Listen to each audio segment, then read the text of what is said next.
New Zealand is currently facing billion-dollar problems. We have, can't remember what the number is, but a massive multi-billion-dollar infrastructure deficit. This is going to go nowhere near bridging that gap. If you think a capital gains tax is going to come along and save your life, it ain't, because they're not, like, a lot of the stuff is already taxed and it's not going to raise enough money to be able to drastically address the headwinds that the country has coming.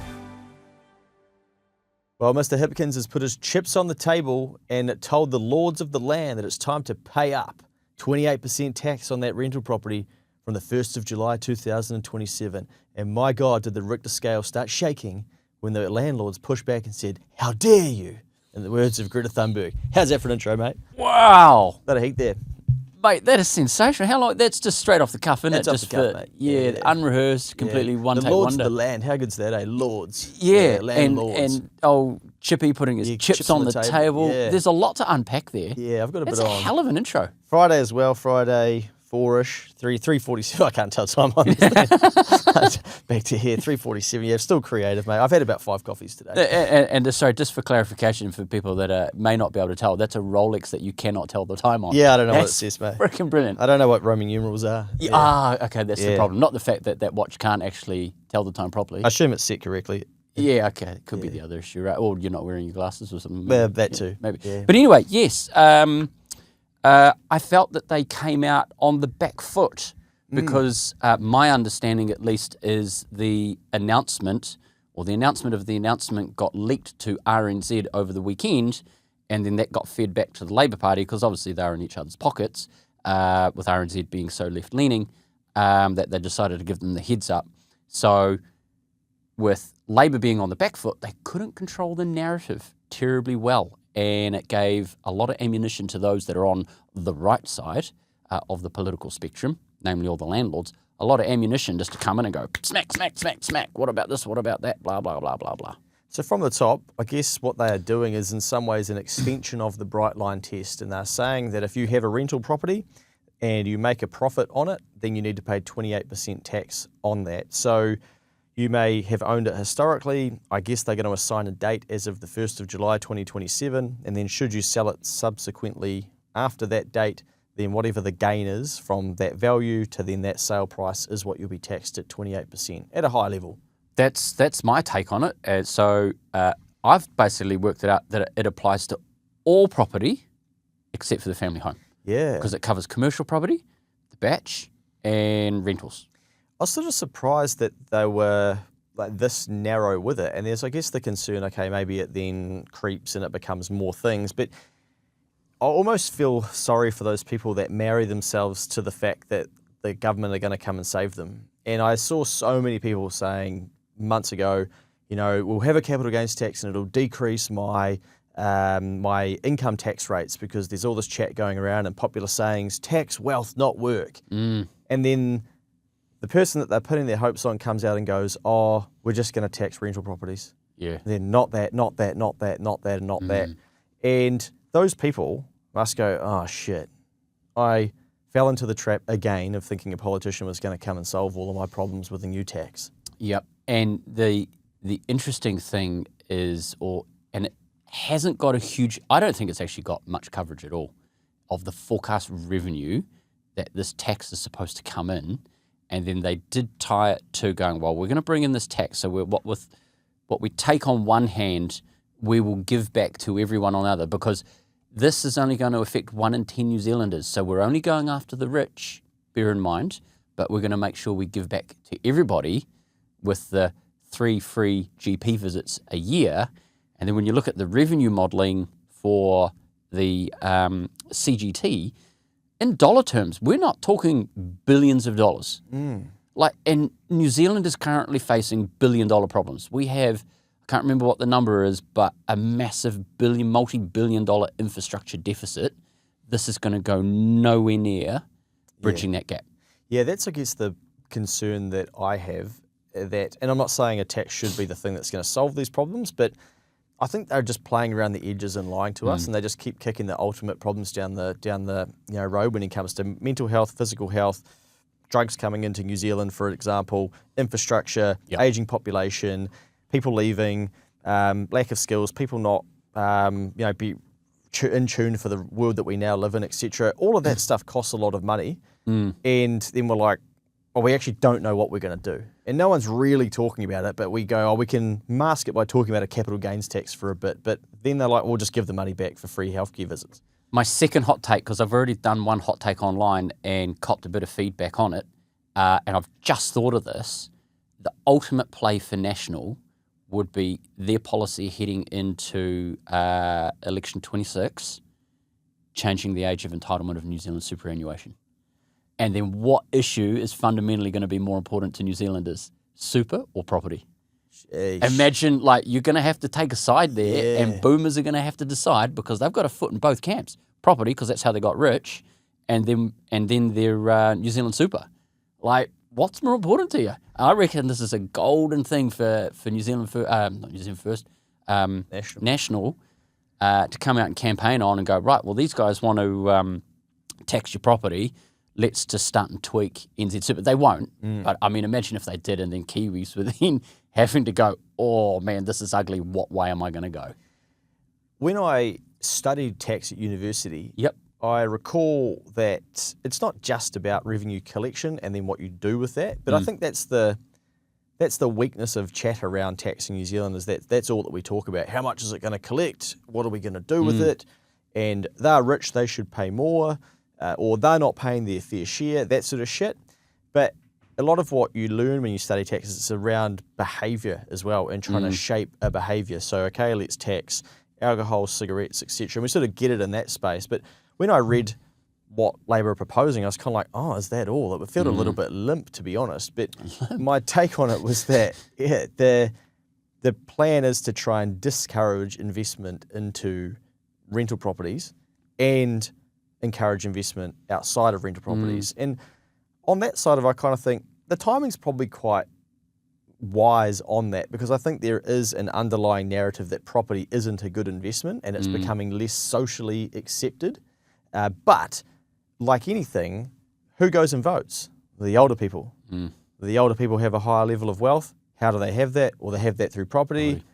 They're going to be the ones that vote. So it doesn't matter what younger people think, whether they do think, oh, actually shares are cooler. Yeah, do I really want to be a lord of the land? That doesn't seem right anymore.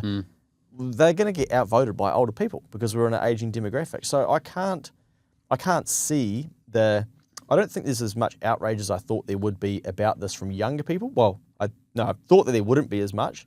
But of course, the older people, you're attacking their asset class. I think the next part of it will be Labour's strategy heading into the election to mobilise their voting base, which will be the people that are viewed as being poorer than those with property, so the students and those that are, poor by average standards and whatever metric you want to do it, and then going, right, hey, you people, you need to go out and vote for this, because if you do, it's going to lead to better outcomes for you, because all these people that have got the assets that you don't have, they will be paying more in tax. Yeah.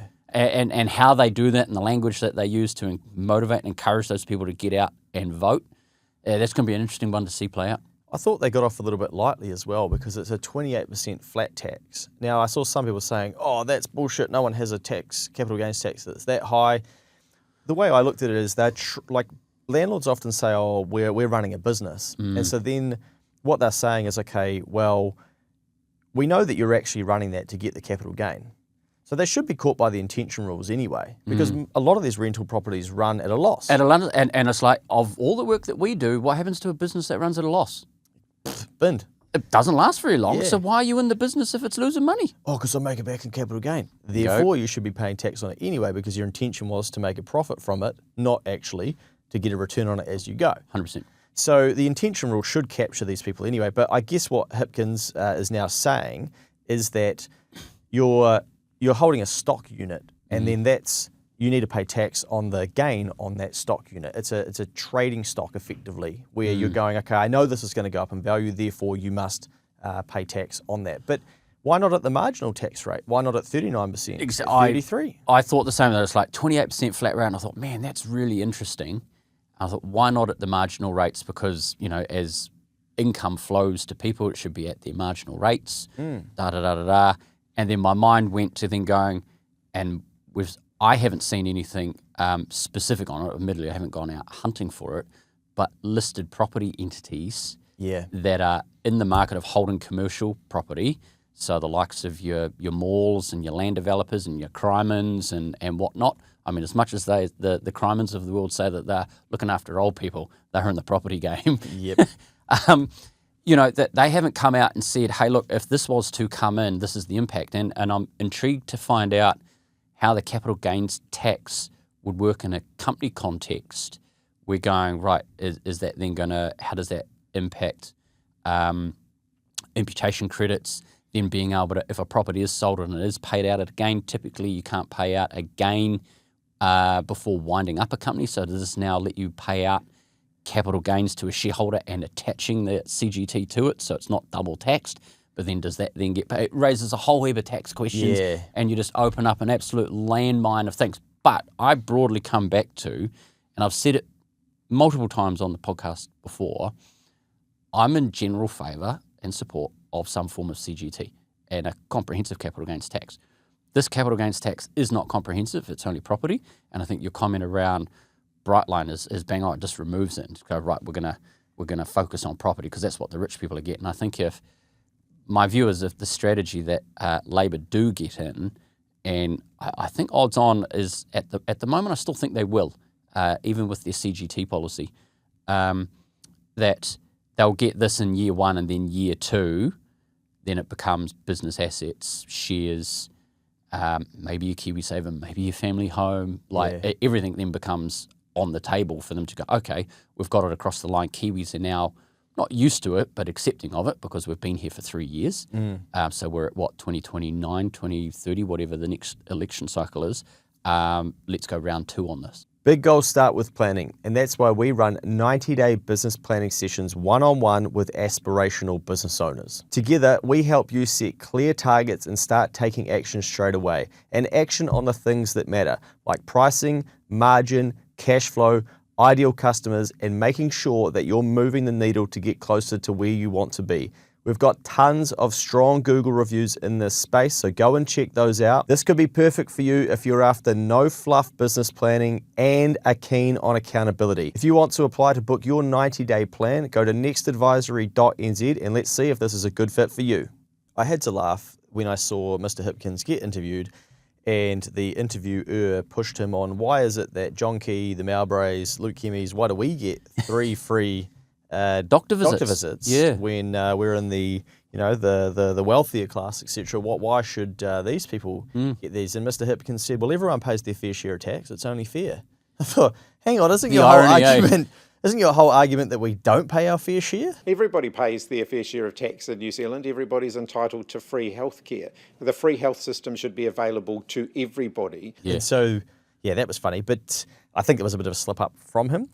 Before this announcement came out, I started thinking, where does a capital gains tax come from? Because what's the second favourite investment class in New Zealand after property? Well, it's term deposits, I would say.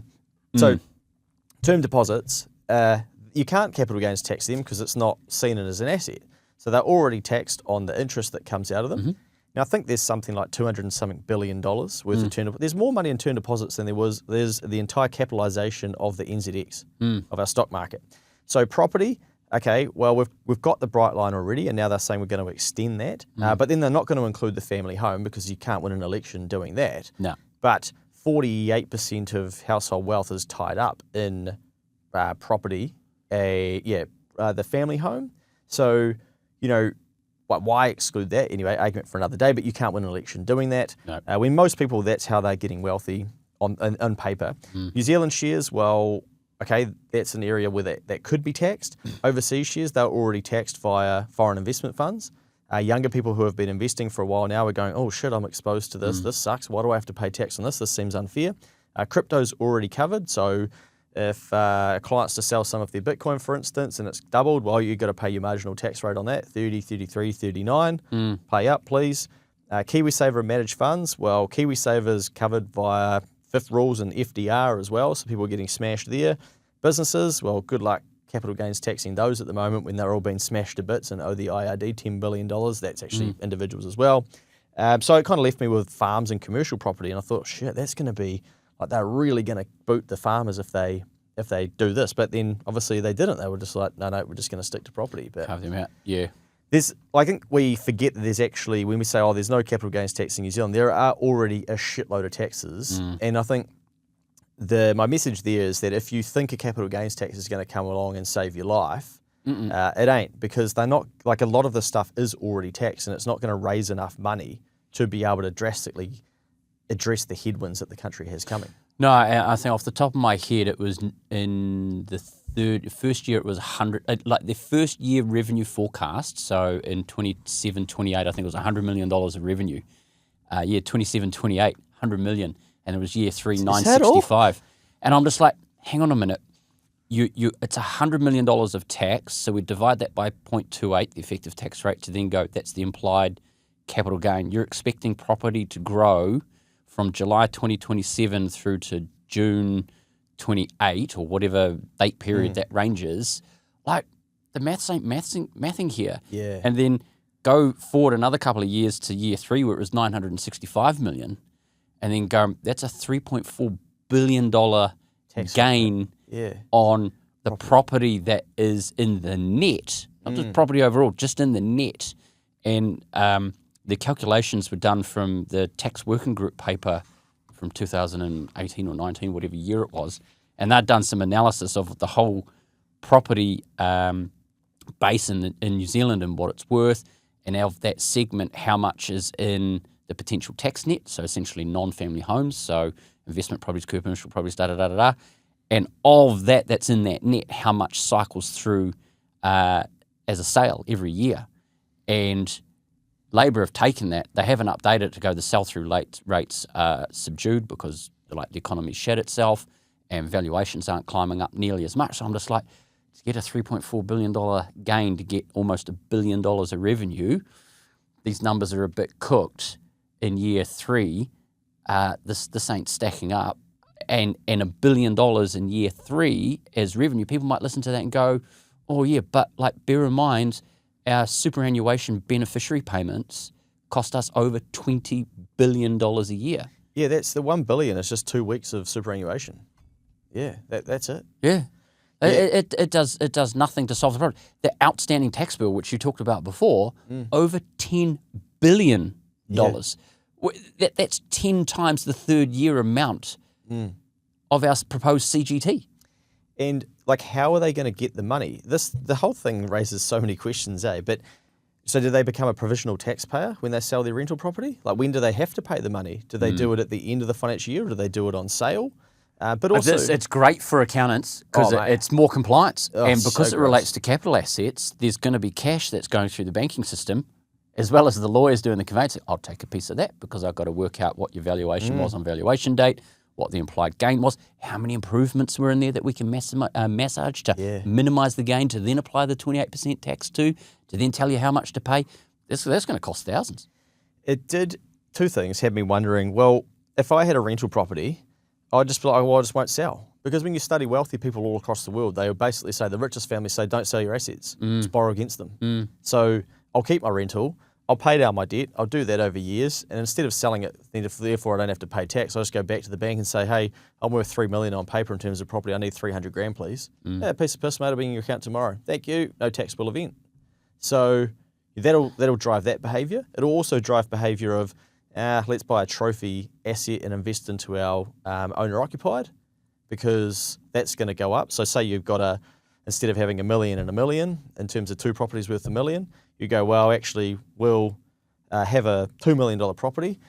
We'll get a little bit of passive income coming in by putting a little unit out the back, for instance. Oh, is that technically a rental? They can't call that a rental now. That's just our family home, and we let it out a little bit. So we've got some money coming in, helps us service the debt. That thing goes from $2 million to worth $2.4 million. Can't tax that. But also I wonder, what does it do? Is it getting set up for, this is quite smart, this is the strategic piece of Mr. Hipkins. The young person, because who owns it's often anecdotal that the landlords are the mum and dads, right? Okay, well, what are they going to do with them? Are they going to sell them to fund their retirement, or are they going to give them to their kids if they stay wealthy enough? And if they give it to the kids, what are the kids going to want to do with them? Fuck, I'm saddled with debt myself. I don't want this rental property. I'm going to sell it. Bang, okay, we've got to pay some tax on it. So maybe it's quite strategic from him. They're predicting future behaviour of who owns these rental properties. Could be wrong. I'm really pleased that they've come out with it as policy, and they've spoken about it for a while, and we've spoken about it on the podcast off and on. But it's finally good because it's creating discussion and a bit of debate around the pros and cons. I think it's going to be interesting to see how it does impact that buyer behaviour bit. I hope it really kind of shuts some people up of going, oh, yeah, I've got all this property and I've got $1 million on paper. You're cool. But it's like, well, in reality, you're going to have to pay some tax on that. So you're not as wealthy as you think. Yeah. And it's just like, well, yeah, it's on paper. How about you actually put your balls to the wall and sell it? And you're still getting 72% of the gain. Did you really earn it? Exactly. Like you've sat on your ass and done nothing and probably whinged about having the property, to be fair, because the amount of people that I'm aware of that have got rental properties, clients and non-clients, always lead with complaints, whinging. Oh, there's this problem, there's that problem. The tenant's done this has happened. Oh, the property manager.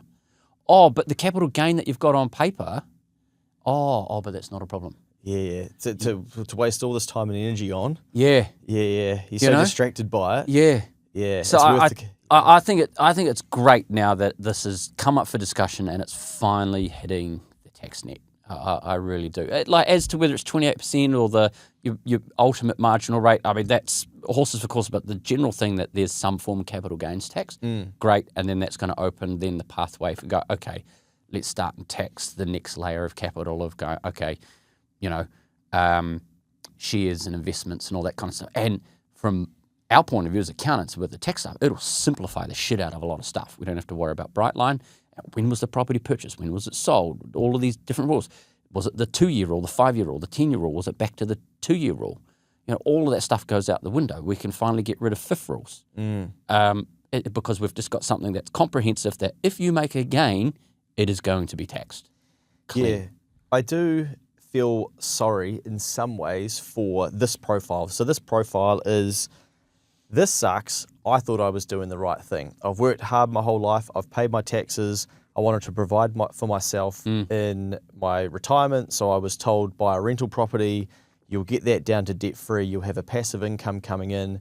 You'll pay your tax on that as well. That will then subsidise your retirement alongside your benefit that's paid for by current taxpayers and younger people saddled with debt in the country. And you've got an extra income from your rental as well, so that's probably going to decrease the amount of pension that you get because your pension might be taxed at a higher marginal tax rate. And then they come along going, okay, now we're going to tax it. I do feel a bit sorry for those people because they go, well, fuck, I thought I was doing the right thing. I thought I was trying to take pressure off of the state, off of the government, and now you're going to tax me again.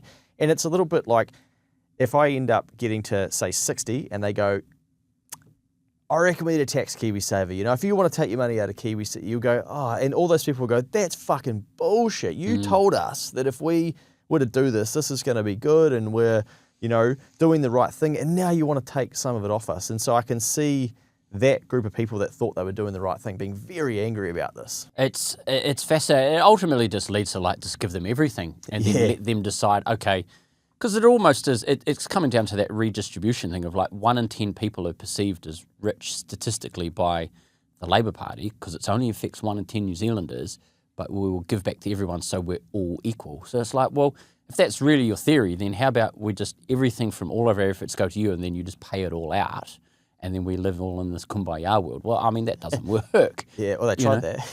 I think the other thing that I've read, which was interesting, and they've compared it to, as they do, other countries, and Australia always comes up. Post-capital gain taxes being introduced into Australia, the impact on property prices as they continue to increase. Yeah. And I think you only have to look back, and we know economies go in cycles. Properties are no different. Apparently, they double every 10 years. That is not going to change. If anything, maybe in the short term, there's a little bit of upward pressure on prices because people that are going to be caught in the net and then going to, well, I want to cover the tax on the gain that I'm going to have to pay, so I want more money out of this property now. Yep. So it could have pressure of driving property prices up. Fuck, who cares? Bank your gain, pay the tax, and fucking carry on. And I guess the argument is they waste the money. The funny thing is it's always on paper, but it's not real. Yeah. But when it's converted to cash, it's no. But it's just like, pay the tax, get the money. Like, you never had that 28% to begin with. So why have you already mentally spent it in your head? Because it was only ever on paper. I see what you're saying. So we want to celebrate the fact, oh, my property's gone up by 300 grand. But then when it comes to, okay, now use that money. Oh, why the fuck should I have to give you? Like, you're quite happy to celebrate that it's gone up in paper. It's, oh, no, I'm rich. Yeah, you can't tax my gain. And then now that you've sold it, you never had the money to begin with. So it's just like, why whinge about something that you never had? Yeah, except on paper. I reckon it's because we've been taught, put it on the mortgage, and this is like, no, I do. I could go and get it if I want. They would have to give me the money. And you'll love this, mate. I was talking to a client the other day who's close to the low interest borrowing for green loans. We've talked about 0%, 1%. Yeah. He said to me, oh, the banks pay it directly to us now. I was like, oh, really? And instantly I'm like, I know why. Because what was happening, the clients were going to the bank, oh, I'm eligible for $50,000 at 1%. Oh, yeah, can I please get the whole 50? I had 20 grand solar panel, fucking 30 G's, baby. Yeah. Okay, might clear down some of my mortgage that's at 6%, or might just spend it. But I'm only paying. That other 30 grand's going to go on a bloody Ford Ranger. Yeah. Surely a deposit for something that's going to spit out some emissions to offset the solar panels. Something diesel powered. Or the boat. I got a boat. And like, humans are hardwired to get free or cheap money. Yes. And I saw another example today. People using buy now, pay later to buy vouchers at stores where how were they doing it? No, buy Prezi cards to then spend the Prezi card at stores that don't accept buy now, pay later. So people will always game the system. And then they'll say, oh, well, like, why can't I? I'm hard done by. Like, none of us like having things taken from us, right? And I guess that's the frustration. Another tax to take more cash from the everyday person that's just trying to have a crack and get ahead, let's say. I'm still expecting that in my lifetime there will be a capital gains tax. So for the people that are listening to this, please share this with everyone. Just fucking get over it. Like, it's going to happen. And like, we're one of the few OECD countries in the world that does not tax capital. It's such a divisive topic, isn't it? Because, and as we're saying off mic, it really highlights with the debate that's come up how polarizing it is between politically which camp you could sit in, but then how deep property runs in the veins of Kiwis. Yeah, it's gross. What I reflect on that I think is quite sad is just how leveraged people are with property and how normalised that has become. So before walking into the studio, I had a lady messaging me asking about investing and saying how, well, what happens if you go to a Craig's or a Forsyth bar and then the company goes bust? And like, I said, what data do you have to suggest every single company in the world at one time went bust? Like, why is your brain even thinking like this? But it's completely normal to leverage yourself to shit in property. Yeah. And I said, what's to say that your house doesn't get smashed by a storm or an earthquake or a fire? But like, you still bought a house and you borrowed hundreds of thousands, if not millions, to do it. And we go, oh, well, like, what's the likelihood of that? But the likelihood of losing money in the share market, and I said to them, maybe you have to accept that if that's how you want to think, shares probably aren't for you. But at some stage you made sense of investing a shitload of your life's future payments into paying for an overpriced property. So how can you apply that same logic into learning about another asset class? And how many times do we talk to someone who's struggling, who doesn't really have their shit together financially, and then they're like, I might get a rental property. Like, mate, what are you doing? You need to tidy up this bit first, but we want to jump to the next thing and the next thing instead of going, you know what, I need to tidy up home base first and then get going from there.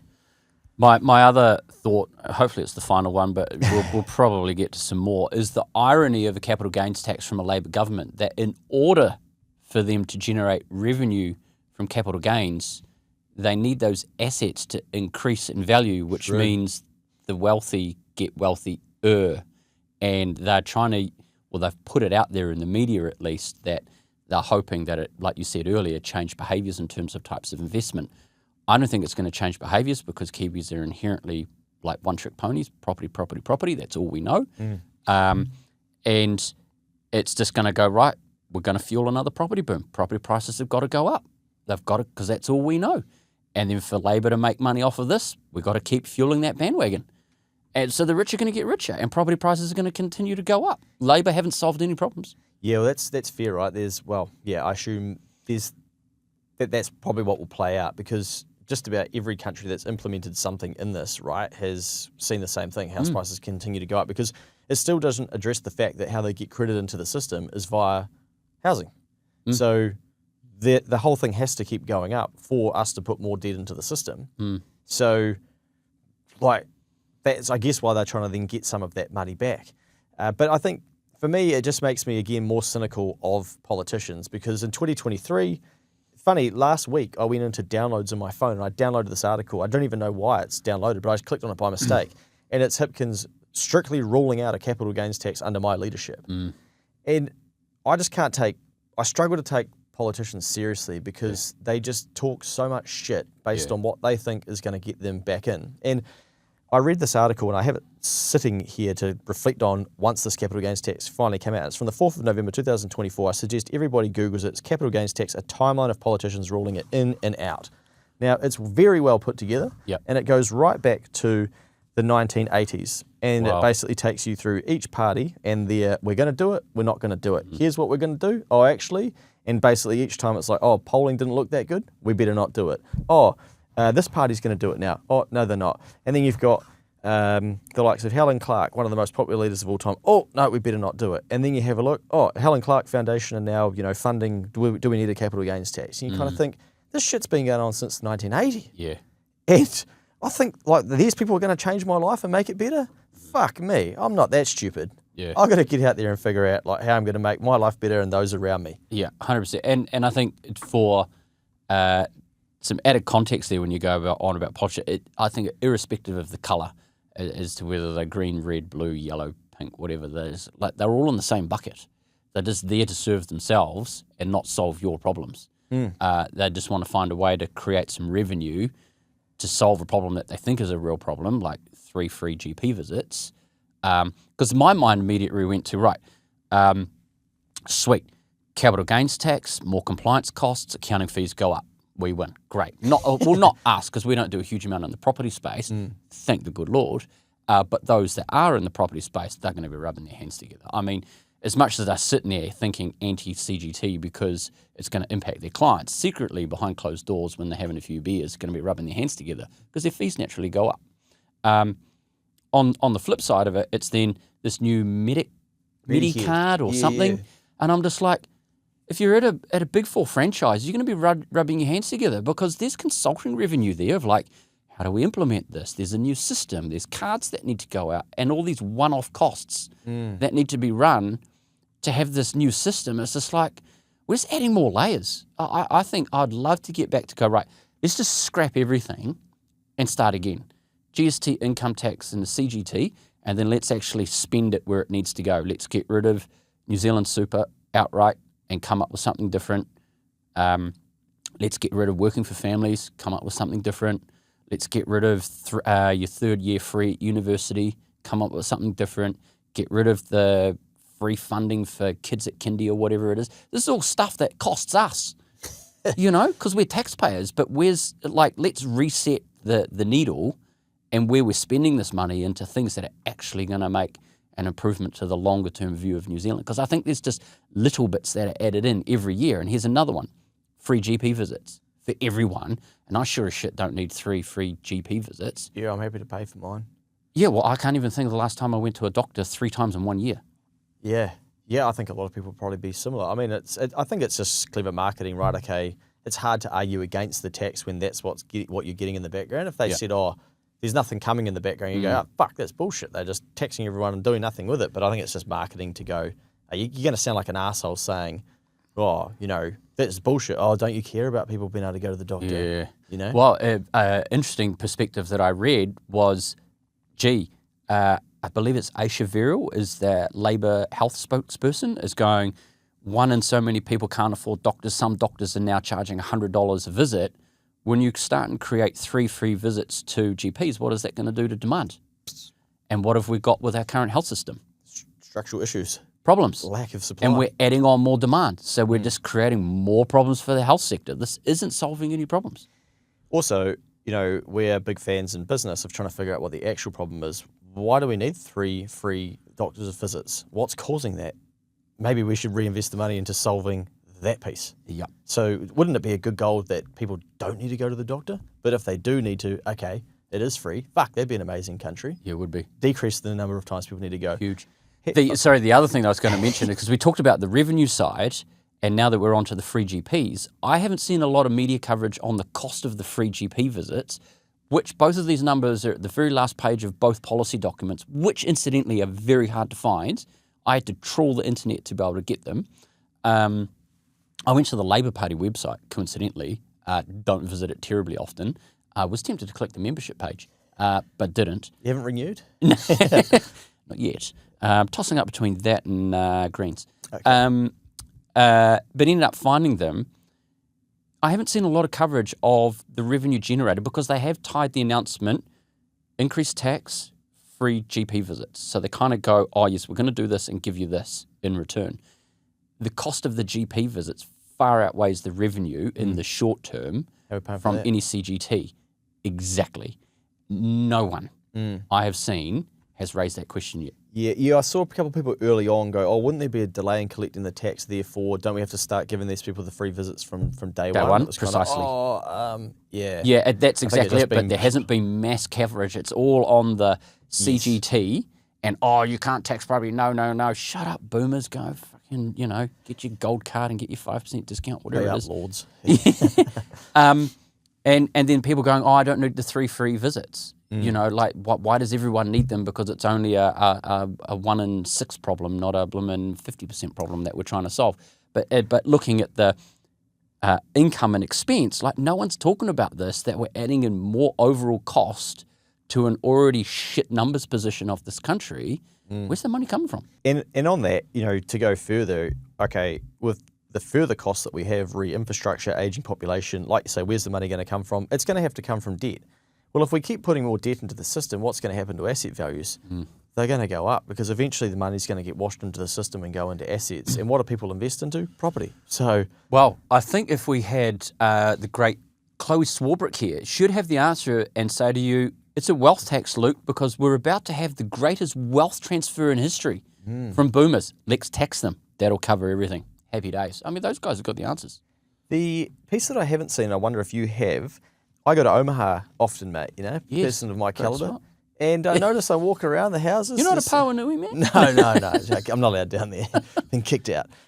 And I walk around to say hello to everyone. I'm like, fuck, no one's here. I wonder where they are. But they've got empty beach houses. They're not Yes. renting them out. They've got empty ones. They're that rich they can afford to not have anyone there. Are they going to get smashed by Fucking this? oath. Okay. Yeah. So it's not just, it's, and that's where I made that comment earlier. It's all property except for the family home and farms. Yeah. Sorry, I forgot the old farmers. Sorry, guys. Because that is, when I initially looked at it, it was like people with, it's either the batch or the rental is up for tax plus commercial property. Yeah. So, yeah, all of those people at Omaha, they're going to be flying their blue flags. I wonder if they will go, okay, well, then we won't sell. We'll just borrow against it because they can service it. Like if they can have it sitting empty, they can probably afford to service some debt as well. It's hard to know, what the behaviour of some of there'll be a lot of smart structural and tax planning that will go into the larger wealthy families. I think overall, humans are great at adapting overall. There's going to be change. You can't control it. So what do you got to do? You just have to adapt. And it was like when GST went from 12.5% to 15%. Big fucking uproar. The cost of this, cost of that, da-da-da-da-da-da. What happened? We just got on with shit. Yeah. And it's now 15%. I don't know how long it's been 15% for, but it's just a fact of life. What about when the high income earners that are actually out there busting their ass? Well, now you got to pay another 6% on everything above 180,000. Plus, we're going to print so much money, inflation goes up that your wages are going to drag up too, and we're not going to adjust income income tax rates for everyday people as well. Like we've all just had to get on with it. I guess that's it's the funny thing is 2023 when Hipkins said we're ruling it out, he said it wouldn't be the time to with the cost of living and the pressure of costs. Well, I don't feel like 2023 is that much different to 2025. Yeah, sure, inflation might have come down from there, but it's not like there's more unemployment. Inflation's back at 3%. CPI is full of shit anyway, so Makes rates, you wonder what insurance- National really are doing and where the Labor are on the money here with the CGT. Yeah, final question to get out of here. I mean, I love stirring the pot on this stuff. well, I because couldn't tell. It's going to get the communists going, I hope. Do you think Labor can win the election with this policy, or is it too limp? I think they can win it. Yeah, I think there's the thing that went against them was they weren't in control of the narrative Yeah. when it was first announced. That was problem number one. I think problem number two for them was they hitched the CGT wagon to the health announcement. I personally don't believe that was the right thing to do. I think they should have just let CGT stand on its own legs and promote the fact it's additional revenue that we can then pump in to help support every New Zealander by other initiatives to be announced, and then at a future date announce whatever health initiatives they're going to do. I think for them, I'm already starting to see, and we've commented on the podcast in previous episodes around the increased use of social media by all parties. And we're starting to see early insights now, and the amount of posts that I'm seeing, it's just like, wow, if this is what it's like and we're 12 months-ish or just less than out from an election, imagine what it's going to be like when we're 3 months out. That's all you're going to see. I anticipate seeing there's going to be more use of influencer type people that are being tied to parties to help promote, hey, look, so they'll, Labor will go to their voter base, find celebrity type people, and then go, hey, look, this is it, promote the policy, promote the initiatives to mobilise the voter base to get those students and those other people to go, yep, which will then roll bowl and asshole the boomers that are all the 1 in 10 property owners to get it across the line. Yeah, wow. So, I mean, there's a lot of stuff there that needs to line up. National's still got to come out. Hopefully they come out with their change in age of entitlement to the beneficiary payment superannuation. Yeah. And then, I say that in jest because I really doubt that they would do that. But I think it would be a great opportunity for National to try that, for then New Zealanders to go, what issue is actually fundamentally more important to them? Yeah, that's... next year's going to be so messy. It's going to be so noisy. Yeah. I did think, what I didn't like about some of the commentary is, Mr. Hipkins said, why should he, Mr. Luxon, be able to make more than $600,000 in 1 year from flipping properties, whilst the people who go out and work hard every day for a living pay tax on every single dollar that they earn? For me, that's irresponsible as a leader of a political party introducing a tax when there's such a low level of understanding of tax anyway. If I don't understand tax, I'm not an accountant, I go, oh yeah, he's made 600 grand flipping properties in a year. I'll fucking never make 600 grand in my life. Stuff them. But if you're flipping properties, you pay tax on them. So you can't use that language, but this is where these people don't even understand enough about tax anyway to be careful of what they are saying. And, okay, there's nothing to then say, well, what did he spend to renovate them? I remember at the time looking at some of them, I think he was doing his ass on them, the amount that they were renovating on them, and they're not even keeping pace with inflation. I'd be selling them too. They were shit investments. But that would anger me, that's bullshit. He makes, and you'll hear people now saying, oh, Luxon made 600 grand in a year from property, from flipping properties. And so then, and because I got a message from someone from South Africa, and they were like, fuck, man, Kiwis, my observation from living here is you guys know nothing about tax. It's embarrassing seeing some of the shit that's been spoken about and the misinformation going around. I thought that's quite interesting from an outsider, saying, I've lived in multiple countries with capital gains taxes. So man, you guys are so far behind even understanding tax. Yeah, it'd be interesting to see if Mr. Luxon had made a loss on those those properties. Yeah. Whether that would have got the same attention. But I think what the comment from old Hipkins fails to articulate properly, and what people won't pick up on, is somebody, the Prime Minister or not, has been prepared to take a risk. True. If you take risk, there is going to be reward, or there's going to be the other side, failure. And he's got attention for taking a gamble, and he's made money on it. It's not too dissimilar to being in business. Every business owner out there every day wakes up and is taking on risk. Your reward for risk is profit. If you're not prepared to get out of bed and take a risk to get better, don't fucking whinge about it. Jeez, you just advocated for not taxing the rental properties there, I think, mate. These landlords will say, we're taking plenty of risk. No, but be prepared to pay your fair share of tax, but don't bemoan the person that's taken the risk to make the money. Yeah. So he's made 600 grand, good on him. He's had to take a risk to make that 600 grand. The people that are the couch potatoes who are prepared to criticise, what risk have you taken to better your position? Yeah, I think when you don't earn a lot of money, how do I word this nicely? Two things. When you don't earn a lot of money, often money is what you think about. Yes. When you earn a lot of money, it becomes less of what you think about. You then have more money and you think, shit, how do I protect this? Because I know now that it's becoming worth less. So I'm going to have to take a risk and invest it into something. Or you can be like the baby boomers who get term deposits and go, well, there's no real risk there. If anything, they're losing money on a real return, but then you can't capital gains tax them because it's not a capital asset. But that's where, like, your Keep the Change initiative is just trying to help educate people of going, okay, those people that see themselves as not being in those positions, change your habits, fix your balance sheet, get away from the dumb debt to start and build some wealth. Yeah. Once you start and get smarter with how you use money, you can make the same decisions as everybody else. There's avenues to do this.